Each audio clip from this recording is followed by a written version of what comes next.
ক্ষণে ক্ষণে কবরে ডাকে, আরে আমার বাড়ি মাটির উপর থাকিবি রে তুই দিন কয়েক চারি, ও তুই দিন দুয়েক চারি। ক্ষণে ক্ষণে কবরে ডাকে, আরে আমার বাড়ি মাটির উপর থাকিবি রে তুই দিন কয়েক চারি, ও তুই দিন দুয়েক চারি। আসতে তোর হবে একদিন, আসতে তোর হবে একদিন সাদা কাফন পড়িয়া। কিসের আশায় রহিলি রে মন মালিকের ভুলিয়া, ও তুই মালিকের ভুলিয়া। হঠাৎ আজরাইল পাঠাইয়া তোরে নিতে পারে তুলিয়া। কিসের আশায় রহিলি রে মন মালিকের ভুলিয়া, ও তুই মালিকের ভুলিয়া, মালিকের ভুলিয়া, ও তুই মালিকের ভুলিয়া। আসসালামু আলাইকুম ওয়া রাহমাতুল্লাহি ওয়া বারাকাতুহু। আলহামদুলিল্লাহ আলহামদুলিল্লাহ নাহমাদুহু ওয়া নাস্তাঈনুহু ওয়া নাস্তাগফিরুহু ওয়া নাউযু বিল্লাহি মিন শুরুরি আনফুসিনা ওয়া মিন সাইয়্যাতি আ'মালিনা। من يهد الله فلا مضل له ومن يضلله فلا هادي له ونشهد أن لا إله إلا الله وحده لا شريك له ونشهد أن سيدنا وحبيبنا وشفيعنا ومولانا محمد الذي أرسله بالحق بشيرا ونذيرا وداعيا إلى الله بإذنه وسراجا منيرا. فقد قال الله تعالى في كلامه المجيد وفي فرقانه الحميد. أعوذ بالله من الشيطان الرجيم. بسم الله الرحمن الرحيم. إن الله وملائكته يصلون على النبي يا أيها الذين آمنوا صلوا عليه وسلموا تسليما.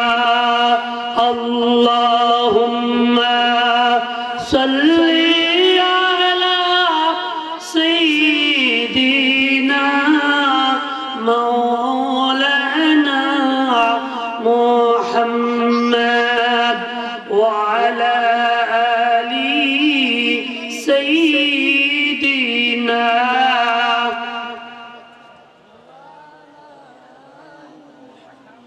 যেখানে থাকো যেভাবে থাকো নবীজির দুরূদ ভুইল না।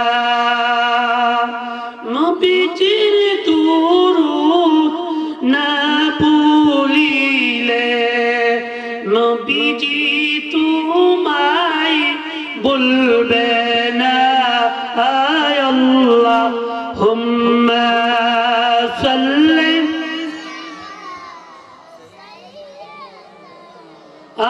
مولانا